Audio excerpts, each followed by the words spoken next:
Bienvenidos. Hoy nos sumergimos en las ideas de Sixto Paz Wells, esta figura tan conocida por sus afirmaciones de contacto extraterrestre. Así es. Tenemos como fuente una conversación bastante larga donde él detalla, décadas de supuestas experiencias, mensajes recibidos. Exacto. Y nuestra misión hoy, es extraer esas ideas centrales, ¿no?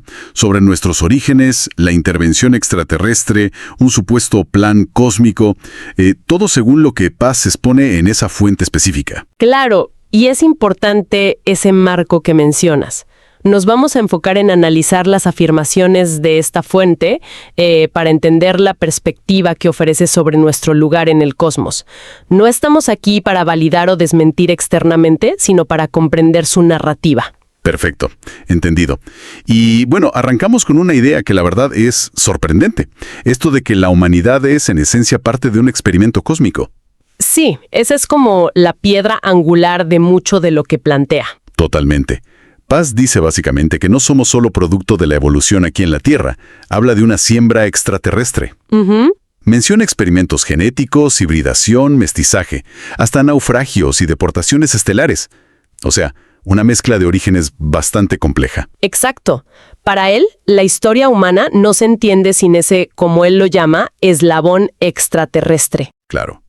Y eso inevitablemente te lleva a preguntar, ¿qué implicaría para nuestra autocomprensión si uno considerara seriamente esta perspectiva?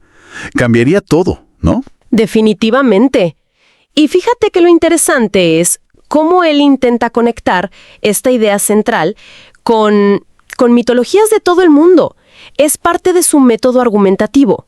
Ah, ¿te refieres a...? Sí, por ejemplo, él interpreta la guerra entre ángeles, que se menciona en textos bíblicos, o la lucha entre titanes y olímpicos en la mitología griega, o incluso figuras como los Wanyima de los aborígenes australianos. Entiendo. Él las ve como ecos, como reflejos distorsionados de conflictos cósmicos reales que ocurrieron hace muchísimo tiempo. O sea, relee los mitos bajo una óptica extraterrestre. Exactamente. Habla específicamente de una supuesta guerra primordial, aquí en la Tierra, entre seres que él describe como reptilianos provenientes de Orión y otros seres de aspecto humanoide de las Pléyades, que serían como los guardianes originales. Reptilianos contra pleyadianos. Suena a ciencia ficción clásica casi. Bueno, es la narrativa que él presenta. Y subraya que estos guardianes pleyadianos entraron en conflicto aquí. Es crucial entender que son sus interpretaciones, vinculando estos mitos ancestrales a su propia historia de intervención ET. Entendido. Y siguiendo con esa línea de interacción cósmica, Paz no se queda ahí. Afirma que hay muchas civilizaciones interactuando con nosotros. Sí, da un número incluso. Unas 60, dice él. Pero ojo, advierte que no todas tienen buenas intenciones. Menciona específicamente a 5 civilizaciones con agendas, no positivas, usa esa expresión. Así lo plantea. Y para sostener esta idea de conflictos e interacciones ocultas, él cita ciertos eventos históricos anómalos. Por ejemplo, el famoso incidente aéreo que se reportó en Nuremberg, allá por 1561. Ah, sí, el de las esferas y cruces en el cielo. Ese mismo. O también menciona el caso Paijuano en Chile, más reciente. Para él, estos son como destellos, pruebas de esos conflictos y presencias que han ocurrido a lo largo de la historia, pero que no entendemos bien. Claro, los usa como evidencia circunstancial dentro de su marco. Y construyendo sobre toda esa base de intervención y conflicto, Paz introduce uno de sus conceptos quizás más complejos y extraños. ¿Cuál sería? La idea de que la Tierra, tal como la conocemos, es en realidad una especie de holograma o un tiempo alternativo. ¿Un holograma? ¿Cómo así? Según su relato, esto se habría creado después de una gran catástrofe, una destrucción planetaria hace miles de millones de años. Y el propósito de crear esta realidad alternativa, este holograma, sí, era crear una civilización que pudiera desarrollar y priorizar las emociones. Algo que, según Paz, estas inteligencias cósmicas avanzadas habrían perdido o dejado de valorar en su propia evolución. Nosotros seríamos ese experimento emocional, por decirlo así. Vaya. O sea, somos un proyecto para recuperar la emoción perdida en el cosmos. Es poético casi. Sí, tiene esa dimensión. Pero también menciona elementos más oscuros, digamos. Habla de entidades disociadoras. ¿Disociadoras? Sí, seres cuya función sería actuar para limitar nuestra conciencia, para mantenernos fragmentados, desconectados de nuestro potencial real y de esta historia cósmica. ¿Como guardianes de la ignorancia? Para él, eso sería una metáfora de uno de estos reseteos, una intervención deliberada para dividirnos y limitar nuestro acceso al conocimiento universal. Es una reinterpretación radical de textos sagrados. Pero bueno, más allá de estas teorías a gran escala, cósmicas, él también basa mucho de esto en sus vivencias personales, ¿verdad? Sí, eso es fundamental en su discurso. Sus experiencias directas son la base de gran parte de lo que afirma. Describe, por ejemplo, un encuentro muy particular en el desierto con algo que llama un sendra. Un portal dimensional, según su definición. Exacto. Y relata haber sido teletransportado a través de él. Dice haber conocido a un ser llamado Oxalc y, lo más llamativo quizás, haber visitado una supuesta base extraterrestre en Ganímedes, una de las lunas de Júpiter. Sí, ese relato es muy conocido dentro de su trayectoria. Y lo que siempre me ha llamado la atención de esa historia es la discrepancia temporal que él describe. Habla de haber vivido varios días en esa base, interactuando, aprendiendo. Pero al regresar aquí en la Tierra, habían pasado solo 15 minutos. Esa diferencia es brutal. Es una característica común en muchos relatos de abducción o contacto, esa alteración en la percepción del tiempo. Paz además menciona intentos de verificación que él mismo cita, involucrando a terceros, como periodistas que lo acompañaron en vigilias o el caso del Cabo Valdés en Chile, que él vincula a sus experiencias. Claro, intenta darle un soporte externo a sus vivencias. Y otro aspecto clave de su argumentación, que utiliza mucho con el paso del tiempo, es señalar lo que él considera corroboraciones que llegaron después de que él hiciera ciertas afirmaciones. Como predicciones cumplidas o algo así. Exacto.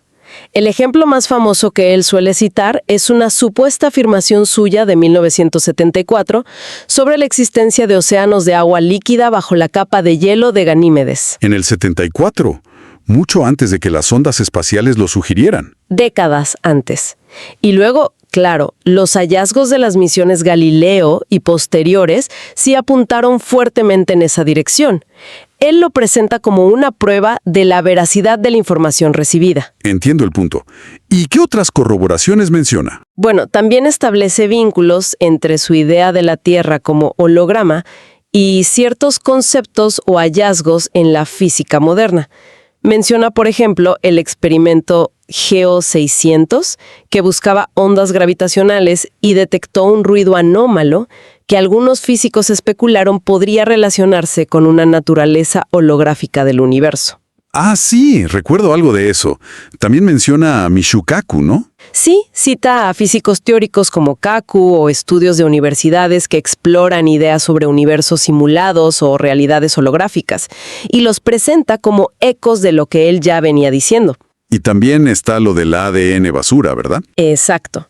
Él reinterpreta ese 97% de ADN que no codifica proteínas, el llamado junk DNA, como un posible almacén, un reservorio de memoria cósmica o información ancestral.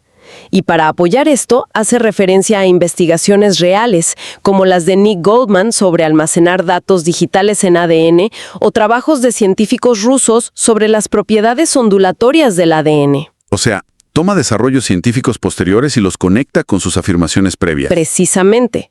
Hay que ser muy claros en esto. Son conexiones que él establece a posteriori.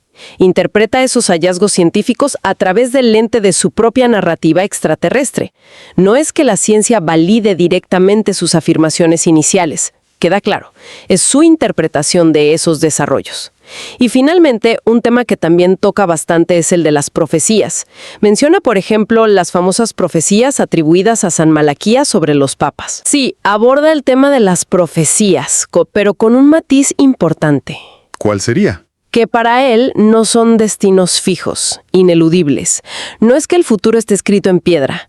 Las ve más bien como advertencias, como posibles líneas de tiempo basadas en las condiciones actuales. O sea que se pueden cambiar. Esa es su postura.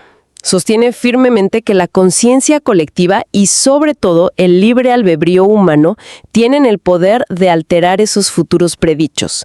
El futuro no está cerrado. Interesante.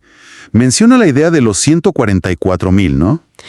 Como un número simbólico. Sí, usa esa cifra simbólica, presente en varias tradiciones, para representar una masa crítica de conciencia despierta necesaria para generar un cambio positivo y desviar las advertencias proféticas más negativas.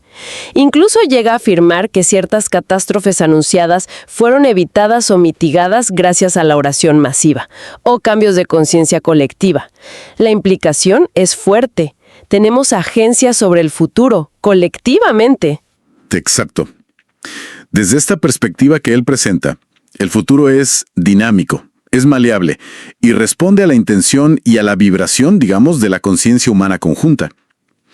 Bien, creo que hemos cubierto los puntos principales de la fuente.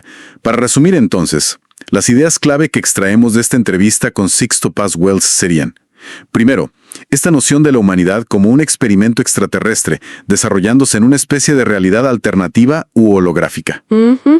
Civilizaciones cósmicas a lo largo de nuestra historia.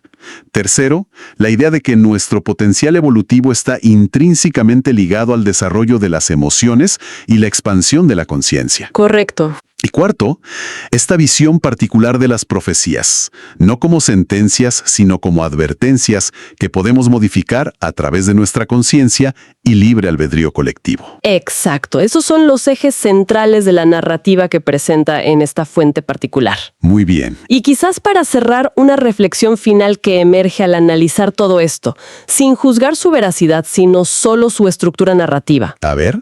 Si aceptáramos por un momento, solo como ejercicio hipotético, la premisa fundamental de esta fuente, la de historias ocultas, intervenciones cósmicas definiendo nuestra realidad, ¿qué partes de nuestro conocimiento establecido, ya sea histórico, científico, incluso espiritual, empezarían a verse como incompletas? Claro. ¿O necesitarían una reinterpretación radicalmente diferente? Es simplemente una invitación a cuestionar, a reflexionar sobre las bases mismas de lo que damos por sentado acerca de quiénes somos y de dónde venimos. No se trata de aceptar ciegamente las afirmaciones como hechos literales. Entiendo. Sino de usar esta narrativa tan distinta como un espejo para examinar los límites y las posibles fisuras en nuestras propias comprensiones del mundo y del universo. Un ejercicio de pensamiento crítico sobre las narrativas que nos contamos.